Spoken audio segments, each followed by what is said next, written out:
Tu pegará simples e agressivamente o que deseja, sejam quais forem as circunstâncias. A mesma regra geral para medir a gravidade vale para a oscilação do pêndulo para trás e para frente, que é vertical, paralela ao eixo vertical do corpo, V, ou horizontal, perpendicular ao eixo vertical do corpo, H. O aspecto vertical indica que o indivíduo está desviando energia para cima na direção da vertical, o que significa que ele evita a interação pessoal. O movimento horizontal do pêndulo indica que o indivíduo está sujeitando e compactando o fluxo de energia e os sentimentos para fugir à interação pessoal. Uma leitura do pêndulo de Vs no chakra 3A, por exemplo, indica que a pessoa está focalizando sua conexão pessoal com a vertical e a espiritualidade, e evitando uma relação pessoal com outro ser humano. Ela define quem é no universo do ponto de vista de uma crença espiritual e corta o aspecto da ligação com outro ser humano. Ao passo que uma leitura de pêndulo de HS para o mesmo chakra indica que a pessoa não se liga com ninguém, nem no nível espiritual, nem no nível humano, o que pode levar ao isolamento pessoal. Esse movimento pode entrar num chakra imóvel, em consequência da falta de uso e compactação. Num caso como esse, faz-se mister vigorosa psicodinâmica física.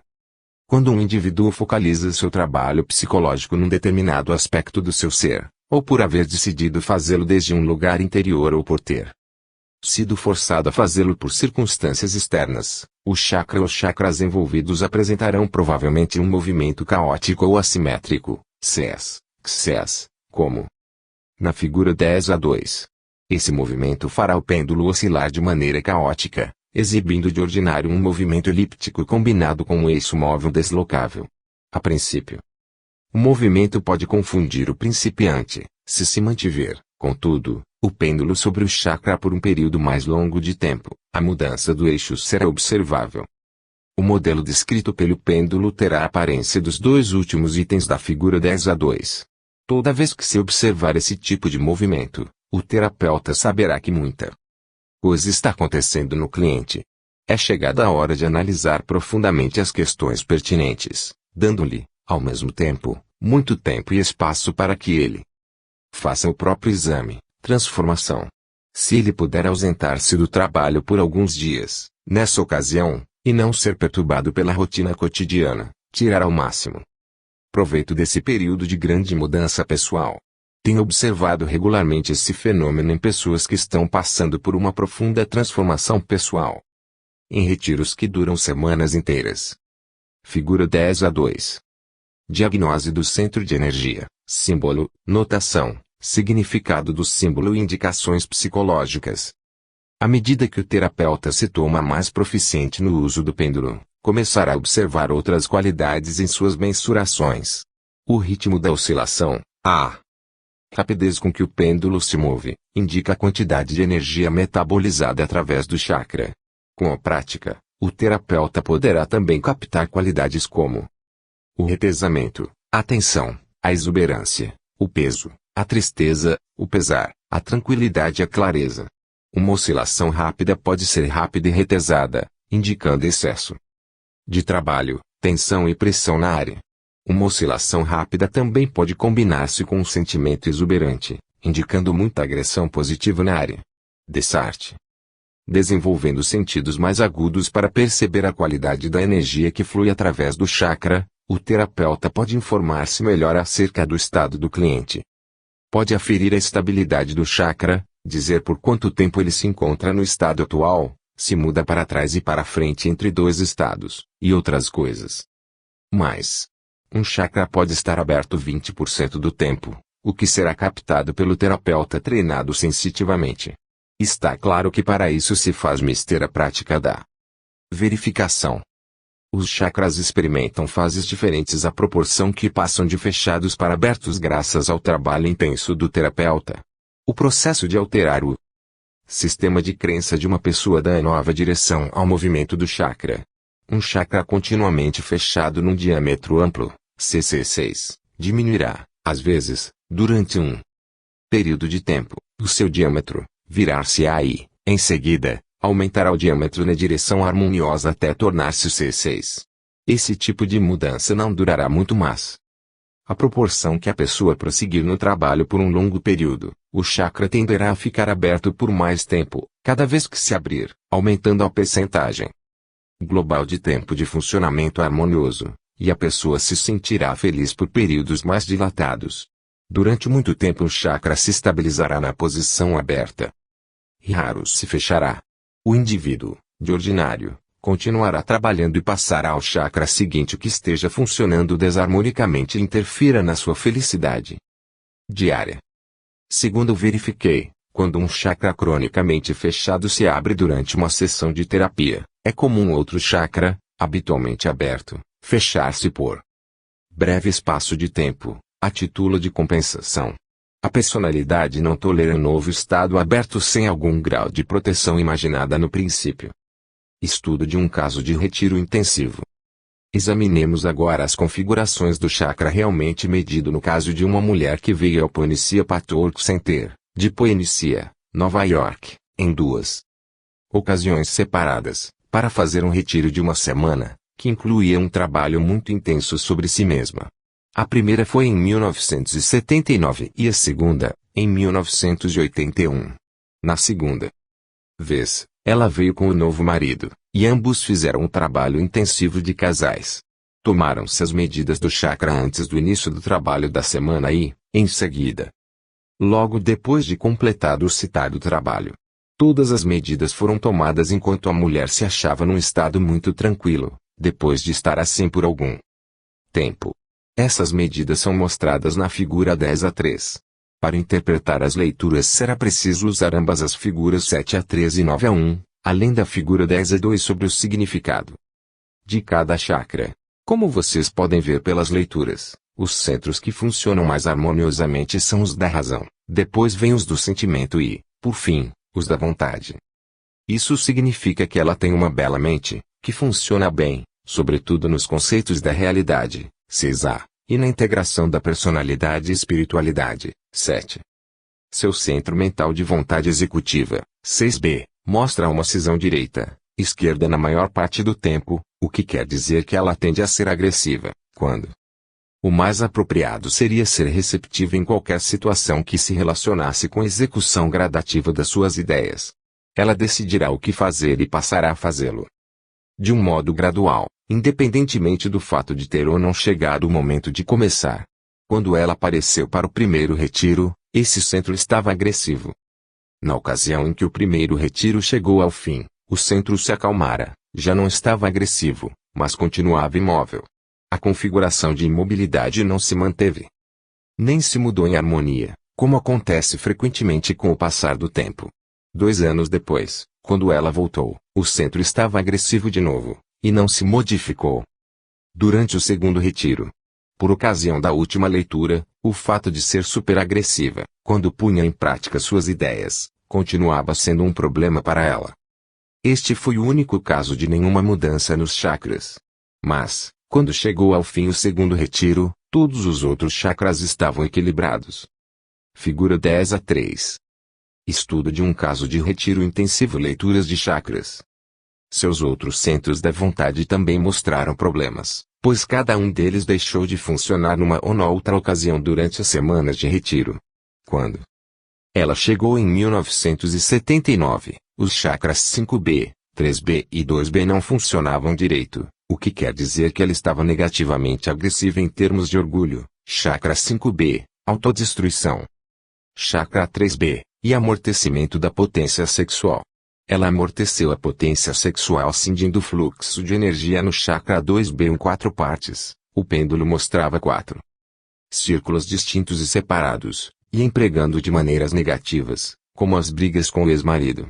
Após o primeiro retiro, a única melhora no funcionamento da vontade ocorreu na área do orgulho, que se abatera, e passou a ser positivo na área da profissão, 5B. Ela ainda possui um componente superativo, que tomou o lugar do orgulho usado para compensar os sentimentos de inadequação nessa área. Quando apareceu para o segundo retiro, 2 anos depois, ainda trazia consigo os mesmos problemas da vontade. Estes foram resolvidos no decorrer do segundo retiro intensivo, e todos os centros da vontade entraram a funcionar normalmente.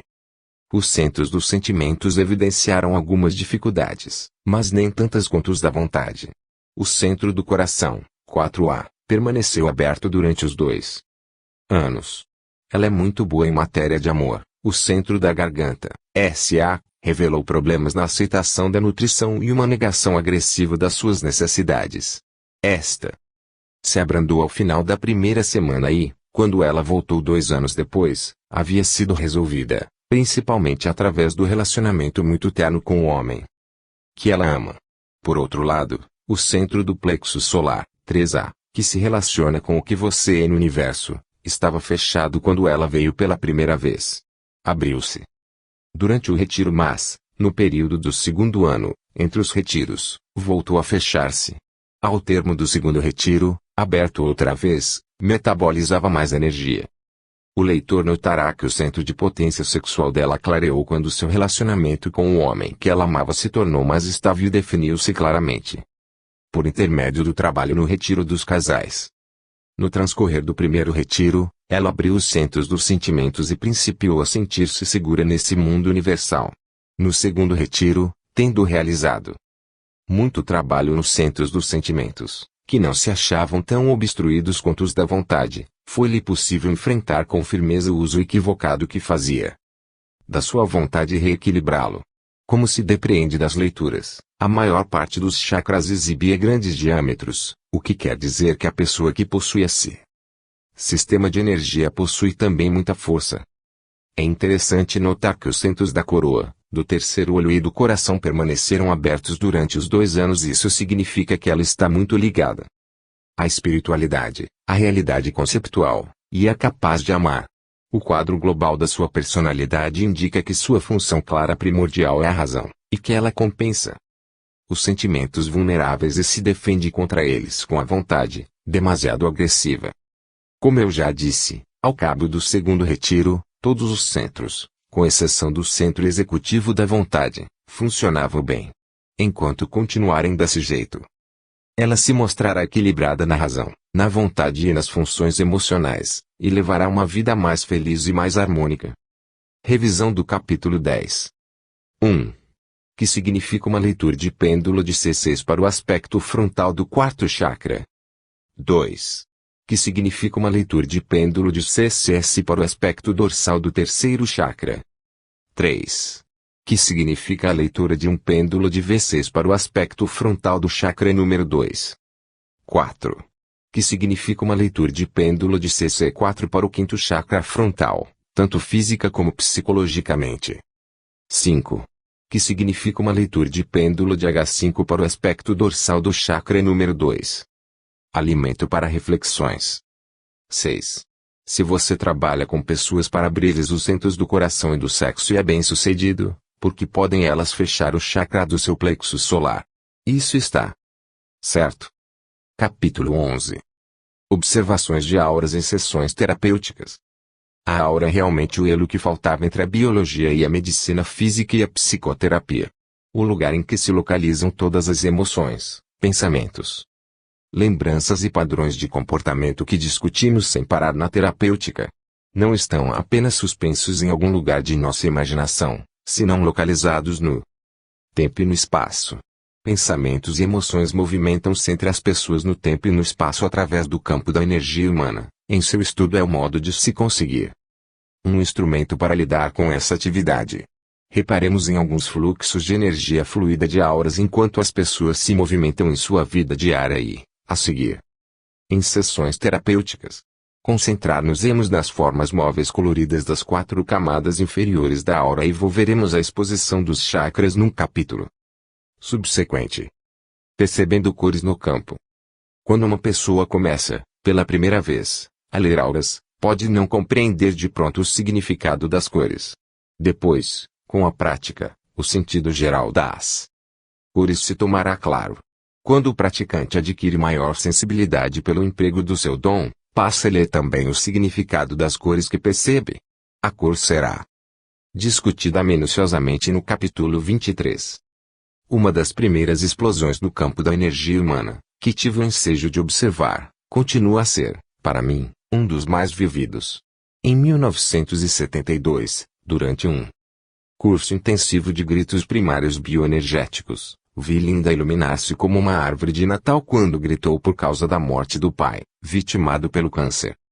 Raios brilhantes, vermelhos, amarelos, alaranjados e alguns azuis lhe jorravam da cabeça. Pisquei, mas a imagem não se foi. Esguelhei os olhos, movimentei-me pela sala, procurei após imagem. O fenômeno ainda estava lá. Eu vi alguma coisa. Já não podia negar as muitas experiências que tivera observando cores aparentes em torno da cabeça das pessoas. Passei a observar o fenômeno mais de perto. À medida que me tornei mais hábil em ver a aura, comecei a tentar correlacionar meus achados com o estado pessoal de cada sujeito. Concluí então que as pessoas ostentam cores vivas quando empenhadas em sentimentos ou ações. Quando estão quietas, o campo áurico volta a um estado normal estável. De um modo geral, descobri que a aura normal ou quiescente se parece com a figura 7-1. Uma camada pulsante púrpura azulada, escura ou clara, sai 1/4 de polegada, 6,34 mm, até 1,5 polegadas, 38,08 mm, para fora da pele.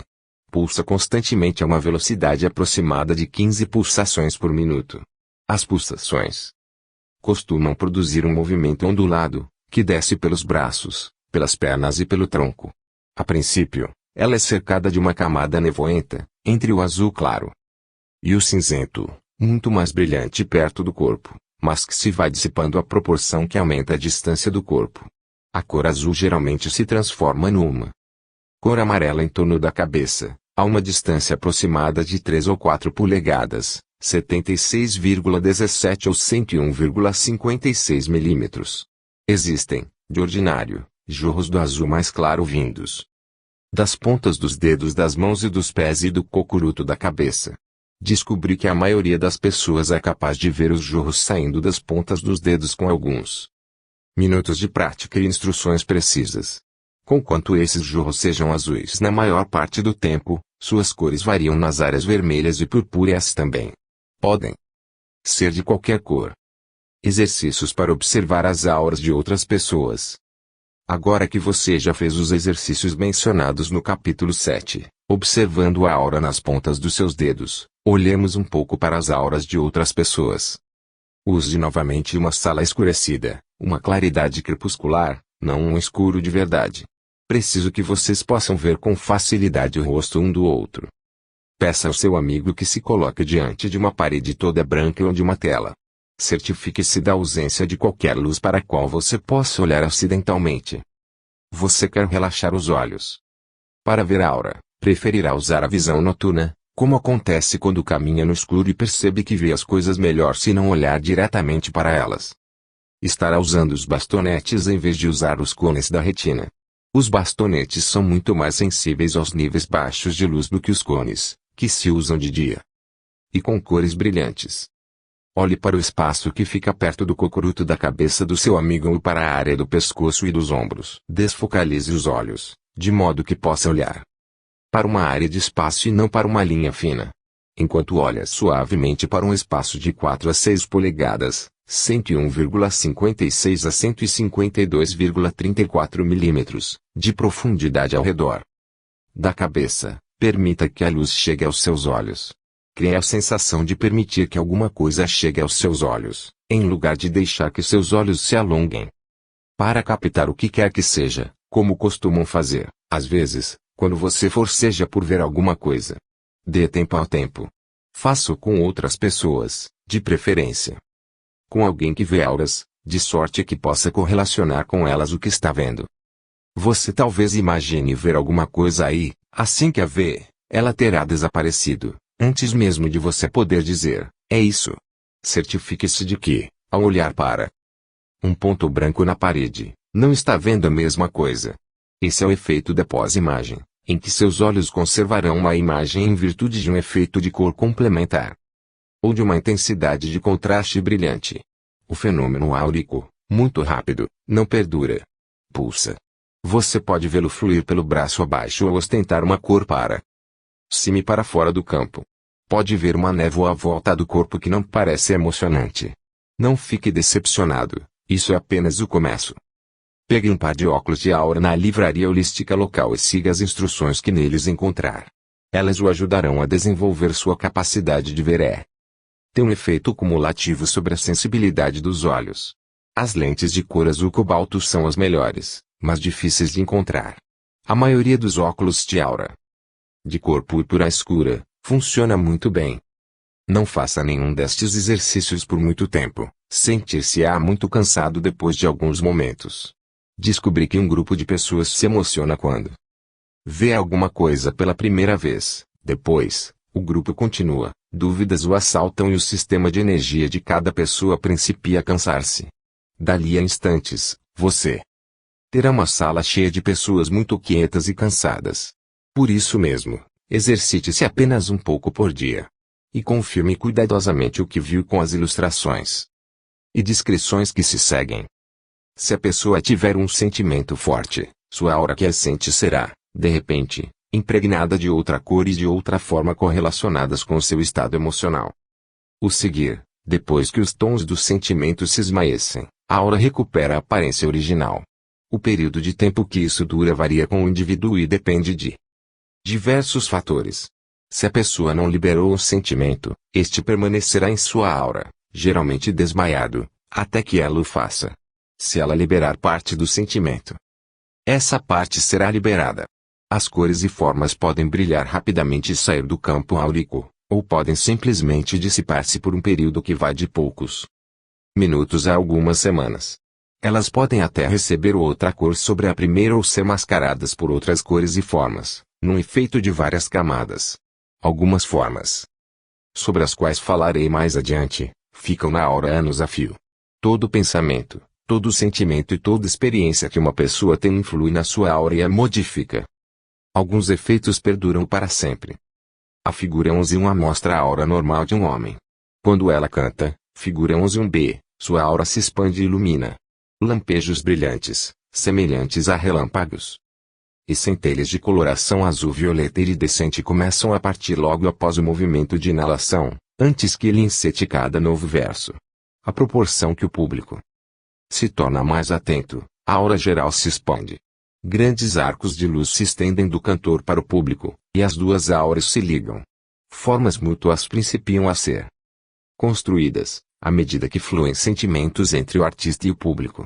Essas formas de consciência de energia relacionam-se, na estrutura e na cor, com os pensamentos e sentimentos mútuos do grupo e com a música que está sendo criada. Terminado o canto, as formas são desligadas e quebradas pelos aplausos, que atuam como um apagador que limpa o campo para a criação seguinte. Tanto o artista quanto o público são ativados pela absorção da energia criada pela música. Parte da energia será interiorizada para romper obstruções mantidas no corpo, e parte será utilizada na criação seguinte. Quando outra pessoa discorre sobre o seu tema favorito, sua aura se expande e torna-se amarelo-ouro com centelhas aureargentas ou azuis iridescentes, quais se vê na figura 11.1 graus Celsius. Ocorre o mesmo fenômeno do orador e seu público, desta feita com ênfase dirigida às energias mentais, que se apresentam com a cor amarelo-ouro. Após a palestra, sua aura continua ampliada por algum tempo, visto que resulta com o trabalho feito. Registrou-se um intercâmbio de consciência da energia. Parte do público vibra, agora, mais no seu nível. A figura 11.1 demonstra a aura de um homem que fala com paixão sobre educação. Os que o ouvem pegarão provavelmente um pouco da sua cor, entre castanho e cor-de-rosa. Isso ocorre por um processo de elevação das próprias vibrações ao seu nível através da indução harmoniosa. Fulge o amor como suave e bela rosa na aura e, às vezes, também campeia laivos de ouro. Os sentimentos espirituais têm uma série de cores: azul para o que fala a verdade, púrpura para a espiritualidade e ouro argênteo para a pureza. As pessoas, às vezes, irradiam cores semelhantes às que gostariam de ostentar.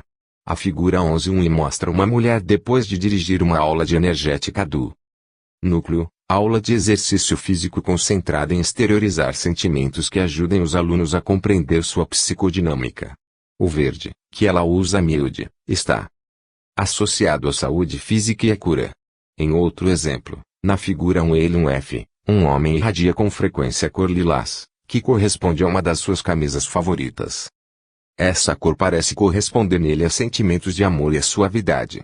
A figura 11-1G mostra uma mulher que medita para aumentar a energia em seu campo, estadeando. Muitas cores, algumas das quais discorrem pela testa em movimento fluido. Seu centro da vontade, entre as omoplatas, é visível em parte. Quando uma mulher engravida, seu corpo se expande e brilha muito mais. A figura 11-1 mostra uma mulher grávida, de uma menina, no 6º mês de gestação.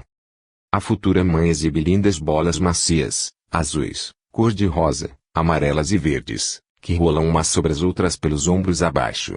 Estes são apenas alguns exemplos de como o campo da energia humana está inerentemente ligado a tudo que vemos ocorrendo num nível puramente físico e psicológico.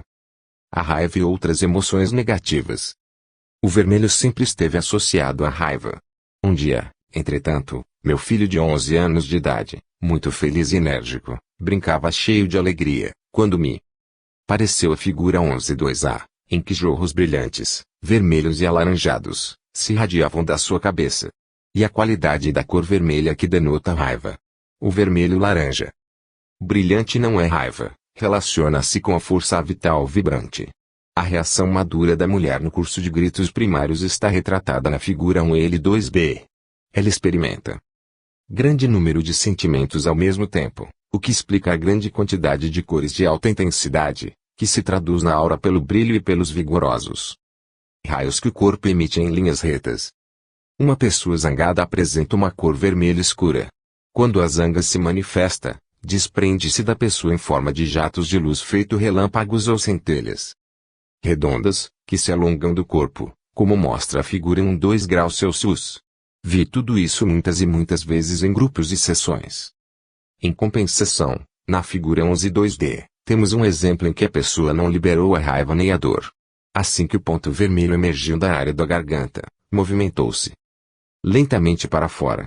Um momento depois, o líder do grupo dirigiu-lhe um comentário que me pareceu capaz de magoar. Nesse instante a mancha vermelha recuou depressa, movendo-se na direção do seu corpo, e entrou na área do coração. Quando lhe atingiu o coração, ela se pôs a chorar. O choro não era do tipo catártico, senão do tipo: pobre de mim, que sou a vítima. Minha interpretação do acontecimento foi que ela apunhalou o próprio coração com a sua raiva. O medo, por outro lado, assume na aura uma aparência espinhosa, cinzenta esbranquiçada, como em branco de medo. Tem um aspecto desagradável e um cheiro repulsivo. A inveja parece escura, de um verde sujo e pegajoso, como em verde de inveja. A tristeza é cor de cinza, escura e pesada, como nas histórias em quadrinhos de pessoas que têm nuvens turvas sobre a cabeça. A frustração e a irritabilidade assumem provavelmente tons avermelhados escuros, vermelho de raiva, mas são sobretudo aparentes por suas vibrações irregulares, que batem de encontro ao campo da energia de outra pessoa, provocando sensações muito desagradáveis. Nossos amigos costumam reagir a essa interferência tentando elidir uma expressão direta de sentimentos negativos, muito mais agradáveis de se contatarem. Alguém perguntará, por exemplo: você está zangado? E o outro deixará escapar, exacerbado: não. Dessa maneira, libera-se um pouco dessa interferência aborrecida. Efeito das drogas sobre a aura. Drogas como o LSD, a maconha, a cocaína e o álcool prejudicam as cores brilhantes e saudáveis da aura e criam um muco etérico, exatamente como faz a doença. A figura 11-2 mostra o efeito da inalação de cocaína sobre a aura da pessoa. Todas as vezes que ela cheirava a cocaína no sábado à noite, na sessão das tardes de terça-feira apresentava uma porção de muco etérico cinzento, pegajoso, no lado direito do rosto e da cabeça, ao passo que o lado esquerdo continuava relativamente claro. Perguntei-lhe se usava mais uma narina do que a outra. Ela achava que não. Minhas repetidas confrontações, eu poderia dizer todas as vezes que ela o fazia, e uma descrição vivida do seu muco etérico ajudaram-na a suspender o hábito.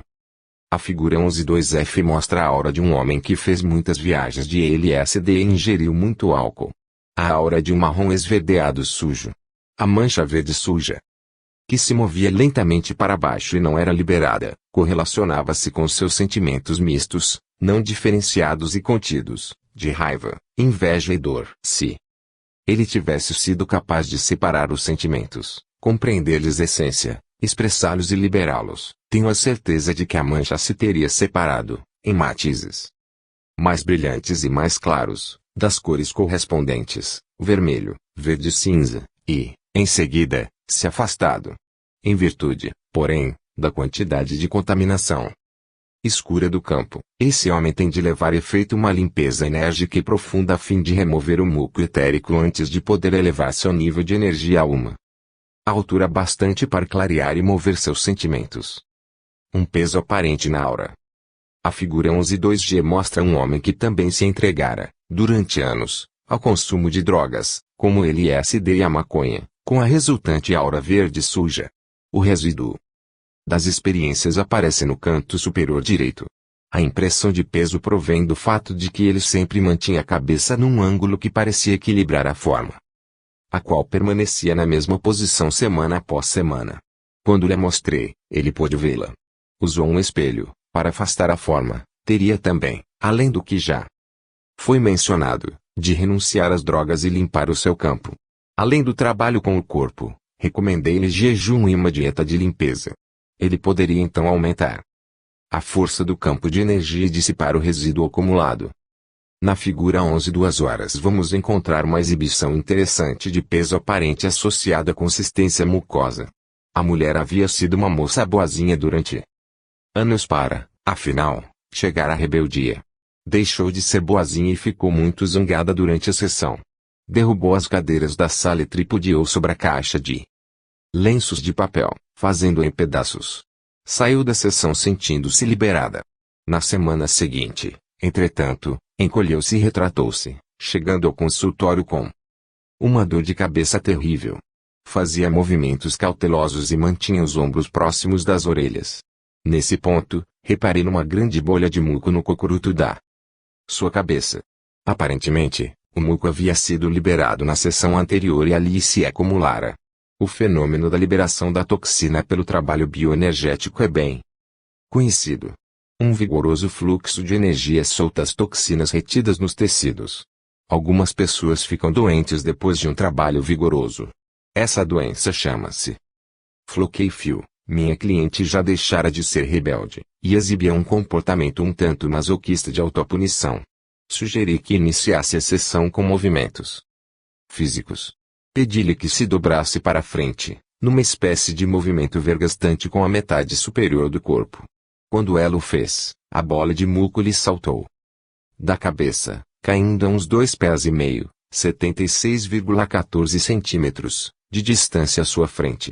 Ela principiou a inclinar-se, como impelida por um grande peso, figura 11.2. Mas recobrou o equilíbrio e, então, o muco pulou de volta para a cabeça, como se um elástico puxasse. Ela quase caiu de costas. E como se mostrasse temerosa de repetir o movimento, realizamos muito trabalho com o corpo de modo que ela tomasse consciência das pernas, assim como dos pés, bem plantados no chão, e se sentisse ligada à terra que a sustentava. A esse processo dá-se o nome de baseamento. No fim da sessão, o muco se lhe distribuíra, como uma camada fina, em torno do corpo. A dor de cabeça desaparecera. Foram precisas várias semanas de trabalho para livrar seu corpo de toda a camada de muco. Exercícios para experimentar o peso aparente do campo de energia. Um exercício que se faz com frequência nas aulas de Aikido ajudará a ter uma experiência do efeito do peso na aura. Faça 2 pessoas ficarem uma de cada lado de você. Elas vão tentar erguê-lo agarrando-lhe o braço em cima e embaixo. Quando erguerem depois de todos esses exercícios, certifique-se de que o fazem de modo que o levantam bem reto, em lugar de empurrá-lo antes para um lado. Isso poderá quebrar-lhe as raízes. Primeiro faça-o a título de prática para verificar quão pesado você se sente. Sinta como é fácil ou difícil, para eles, levantá-lo do chão. Agora leve o mesmo tempo mandando seu campo de energia para cima. Pense, para cima, concentre-se no teto. Quando tiver um bom centro que pode manter ali, peça-lhes que tentem levantá-lo. Que tal? Não foi mais fácil? Agora dê a si mesmo tempo para concentrar-se em aumentar sua conexão com o chão.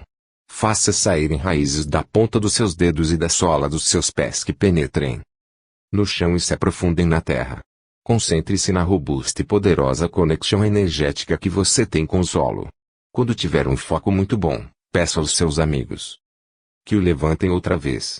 Você está mais pesado e mais difícil de erguer-se. Provavelmente. Formas dissociadas de pensamento na aura. No correr dos meus anos de prática energética, tenho observado um fenômeno ao qual dou o nome de espaços móveis da realidade. Esses espaços me parecem semelhantes aos descritos no estudo da topografia, onde determinado grupo ou domínio contém uma série de características que definem as operações matemáticas possíveis naquele domínio. Em termos de psicodinâmica, existem espaços da realidade ou sistemas de crenças, que contêm grupos de formas de pensamento associadas a concepções válidas e a concepções errôneas da realidade. Cada forma de pensamento contém suas próprias definições da realidade, como, por exemplo, todos os homens são cruéis, o amor é fraco, ter tudo sob controle é seguro e forte. Deduzo das minhas experiências que as pessoas, quando se movem na sua experiência diária, também se movem por diferentes espaços ou níveis de realidade, definidos pelos grupos de formas de pensamento. O mundo é experimentado de maneira diferente em cada grupo ou espaço da realidade.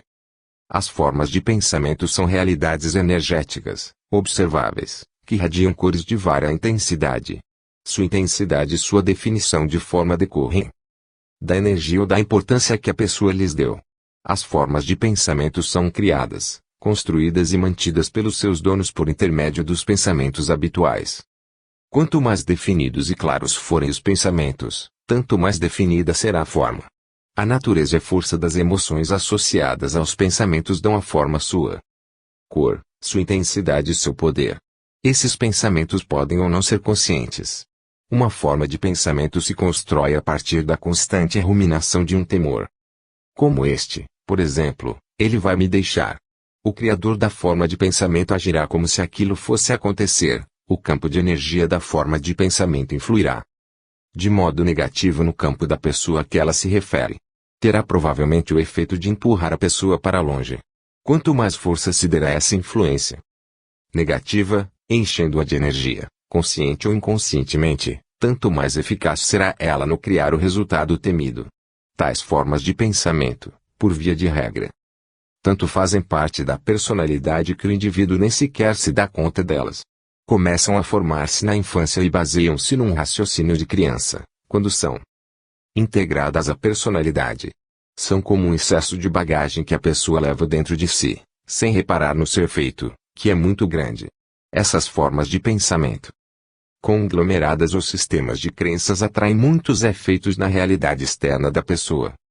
Como essas formas não estão profundamente sepultadas no inconsciente, mas se encontram na borda da consciência, podem ser recuperadas por métodos como o trabalho de corpo do núcleo energético, jogos de associação de palavras e meditação. Quando se trazem as formas para o foco da consciência, pela expressão dos sentimentos que lhes são associados e pela liberação dos sentimentos, elas são passíveis de mudança. Esse processo faculta uma visão mais clara das suposições da realidade que fazem as formas. Quando as suposições inválidas, não se esqueça de que elas se fundam na lógica da infância, são descobertas, vistas e liberadas, podem ser substituídas por uma visão mais amadurecida e mais clara da realidade, a qual, por seu turno, redunda na criação de experiências positivas de vida. Em algumas personalidades, essas formas estão interligadas e a consciência da pessoa raro mergulha totalmente num espaço sem ter consciência da maioria dos outros, de modo que mantém um alto grau de integração em sua vida diária. Por outro lado, um tipo diferente de personalidade pode fluir de um espaço da realidade para outro com entusiasmo, mas sem dar tento de alguma ligação entre eles. Talvez não lhe seja possível integrar ou compreender esse fluxo dinâmico e, por isso mesmo, viva em confusão, sobretudo quando determinado fluxo cíclico crônico é disparado internamente. Nesse caso, pode ser apanhando num fluxo sequencial automático, que vai de um pensamento a outro, enquanto permanece irremediavelmente enredado e incapaz de soltar-se do ciclo crônico até que tudo chegue ao fim. Move-se, então, para um estado diferente da realidade, somente porque a ação cíclica da forma de pensamento esgotou toda a energia disponível. Ele não saberá como saiu do padrão cíclico e, portanto, será provavelmente incapaz de desenredar-se do ciclo na próxima vez que for disparado. Esses estados da realidade podem ser eufóricos, como aquele em que a pessoa imagina realizar grandes coisas e tornar-se famosa ou rica, mas não se dá conta da tremenda carga de trabalho prático que terá pela frente antes de poder atingir essa meta. Ou podem ter um efeito contrário, em que a pessoa se vê num estado muito pior do que o real. Em qualquer um desses casos, ela não está, de fato, consciente de si mesma nem da situação da sua vida. Em ambos os estados vê, provavelmente, parte de si mesma e a exagera. Ela pode ter o potencial necessário para criar todas as grandes coisas que imagina para si, no primeiro estado, mas isso demandará muito trabalho e muito tempo. Por outro lado, no segundo estado negativo, vê as partes de si mesma que precisa mudar, mas se esquece de que a mudança é possível. Em seu livro Auto-Reat Aura, William Butler observou que determinadas formas de pensamento permanecem estacionárias no campo da energia até serem disparadas por uma entrada interna ou externa de energia. Essas formas movem-se, então, pela aura, numa sequência crônica, mas não são liberadas. Exaurem-se e adormecem, até ganhar energia suficiente para se movimentarem outra vez. As formas de pensamento ganham energia por intermédio dos pensamentos semiconscientes habituais do indivíduo e dos sentimentos correlatos. Também ganham energia atraindo pensamentos e sentimentos similares de outras pessoas. Ou melhor, se você se julga continuamente a respeito de alguma coisa, seus atos e sentimentos seguirão seus julgamentos e, logo, através de ambos, as pessoas que você conhece captarão o quadro e concordarão com você, mandando assim energia em forma de pensamentos e sentimentos a seu respeito que concordam com os seus. Por exemplo, se você repetir constantemente a si mesma que é boba, indigna, feia ou gorda, os outros não tardarão em concordar com você. Essa energia se acrescenta ao seu estoque pessoal até que sua forma de pensamento tenha energia suficiente, alcançando a massa crítica, para ser disparada. Você cairá então num estado em que se convencerá de que é boba, feia, indigna ou gorda, até que a energia da forma de pensamento se dissipe. Ou você poderá atrair um acontecimento externo que a disparará com uma explosão de energia. Em qualquer caso, o processo é o mesmo.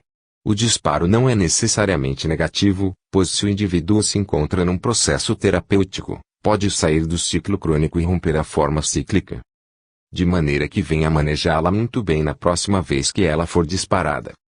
Se o terapeuta for capaz de perceber essas realidades e descrevê-las, ou assistir o cliente no descrevê-las, poderá ajudá-lo a libertar-se enquanto passa de uma realidade a outra. A descrição, feita pelo terapeuta, de cada estado de realidade, tal como o cliente o experimenta, dará a este uma visão global de todo o processo, que o ajudará a criar para si um observador objetivo interior, capaz também de definir cada espaço à medida que entra e sai dele. A partir desse trabalho, o cliente e o terapeuta definirão com maior clareza o ciclo crônico do cliente e encontrarão juntos um modo de sair dele. E podem encontrar um modo de rompê-lo da próxima vez que ele começar. Por exemplo, quando um cliente particularmente esquizoide, veja o capítulo 13, se vê preso numa forma assim, dirijo-me simplesmente ao quadro negro e ponho-me a desenhar e rotular as formas no momento em que ele as expressa. Quando repete pensamentos em voz alta, desenhe uma seta do pensamento anterior para o que está sendo expresso. Em pouco tempo, todos os pensamentos cíclicos estão pintados no quadro. A superfície exterior dessas formas é, de ordinário, muito limitada, o que significa que o cliente experimenta uma realidade muito estreita em que as definições ou distinções são vistas como negativas e, por vezes, fixas, como se todas as outras pessoas parecessem muito distantes e até perigosas. Ou esse cliente pode acreditar-se uma vítima da vida. Surge o ponto de ruptura quando o cliente é capaz de reter um pensamento, de conteúdo emocional particularmente forte, o tempo suficiente para expressar sua emoção. Em geral, se for capaz de tolerar a raiva ou a dor associadas ao pensamento, o cliente poderá manifestar-se e estabelecer conexão com os níveis mais profundos no interior da forma de pensamento. A figura 11a3 mostra um exemplo assim. Nesse determinado caso, enquanto eu desenhava as formas, o cliente viu a imagem global. A compreensão maior ajudou-o a centralizar-se e libertar-se do ciclo crônico.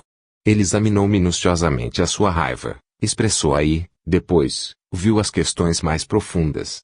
Grande parte do nível externo dessa forma de pensamento é a máscara em que a pessoa não vê nem assume a responsabilidade por si mesma, mas censura os outros.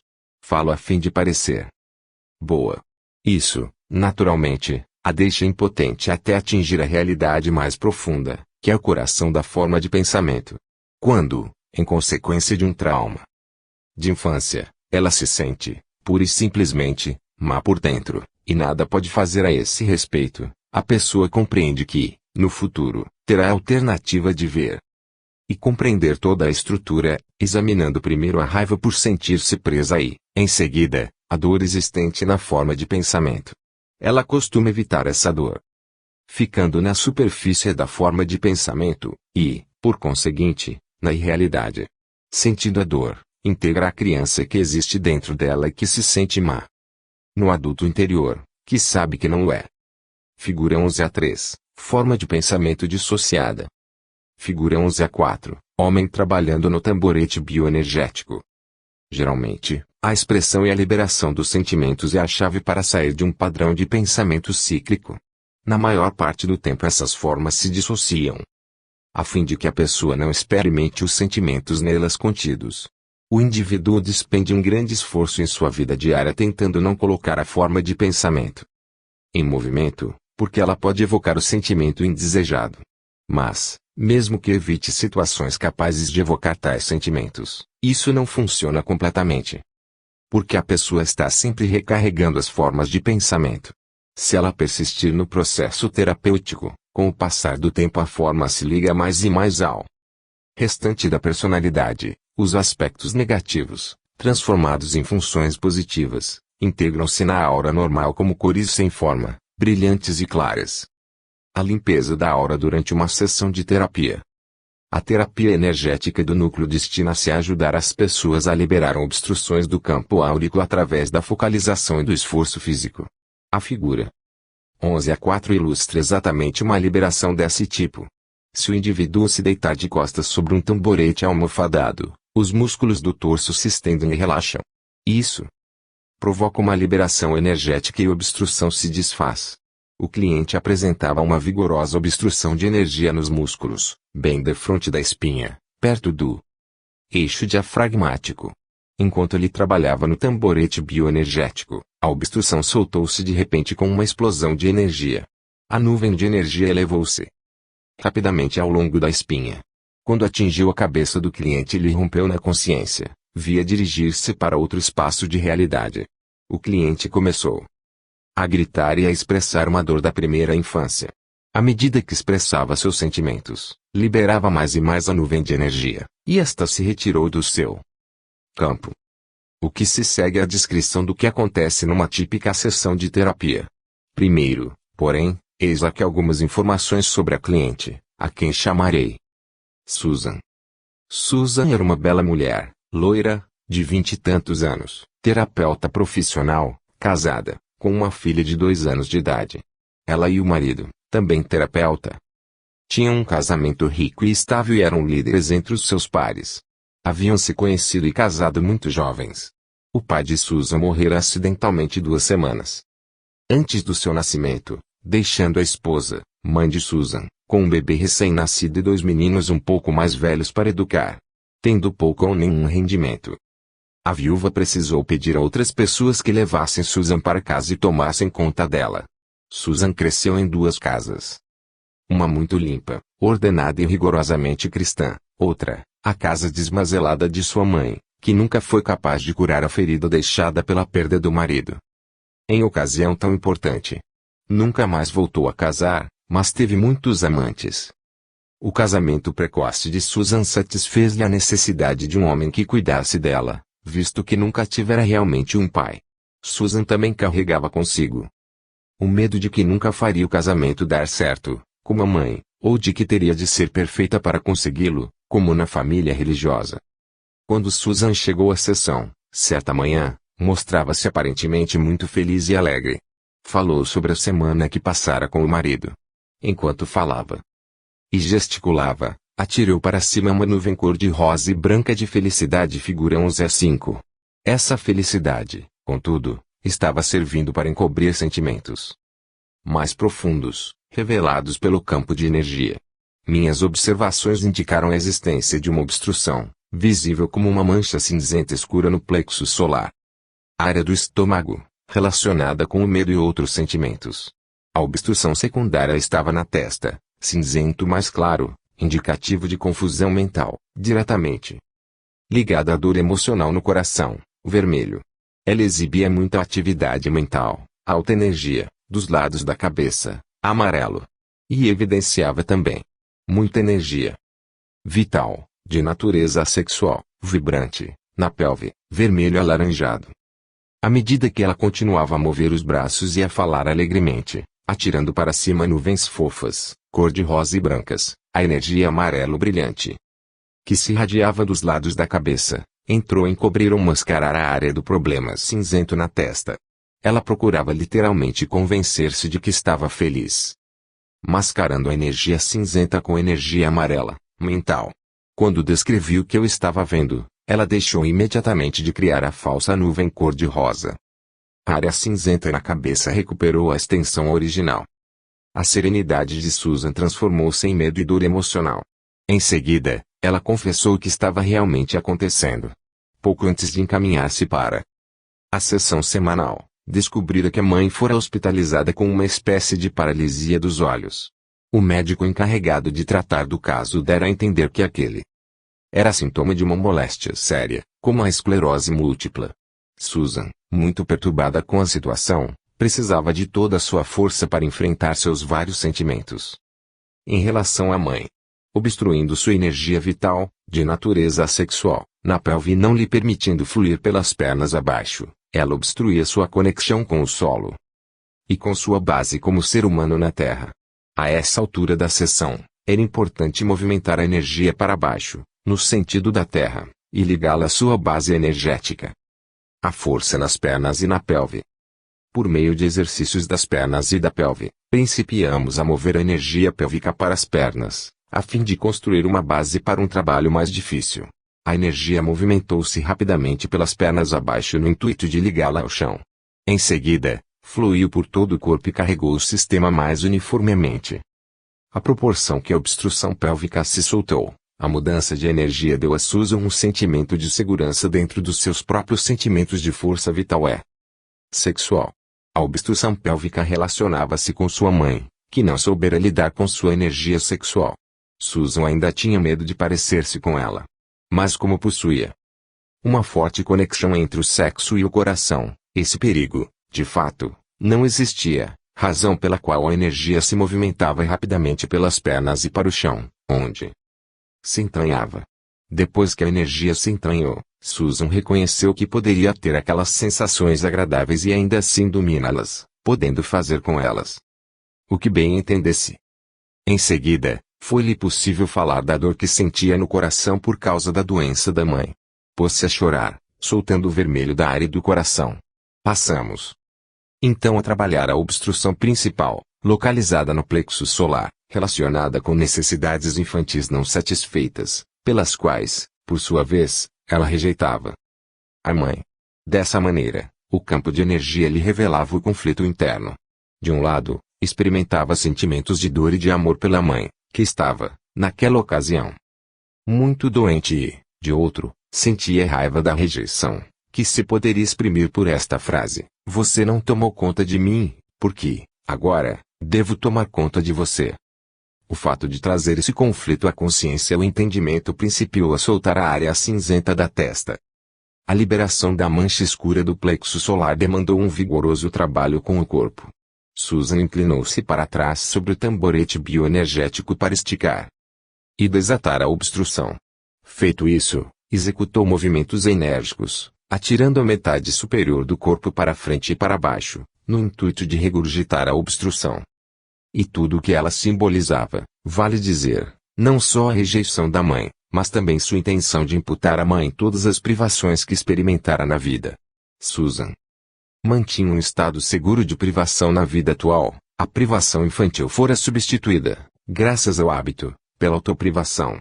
A mancha escura, 4 polegadas, 101,56 milímetros, de diâmetro, do plexo solar ficou mais clara e difundiu-se para uma área maior, 8 polegadas, 203,12 milímetros, de diâmetro, mas um pouco dela continuou no campo da energia, indicando que essa questão não fora completamente resolvida. A mancha escura levaria muito tempo para soltar-se porque continha questões de vida muito importantes. O que quero dizer ao falar em estado seguro de privação é que ela se sentia à vontade com alguma privação. Isso lhe parecia normal. Nós, seres humanos, nos sentimos mais seguros no que consideramos a norma que deve ser, seja ela ou não realmente normal, a norma estabelecida em nosso meio ambiente infantil. No caso de Susan, por exemplo, a norma se manifestava por intermédio do seu espaço vivo. Em seus anos de criança, conhecera a confusão em casa. Mas qual era a sua verdadeira casa? Na verdade, nenhuma delas.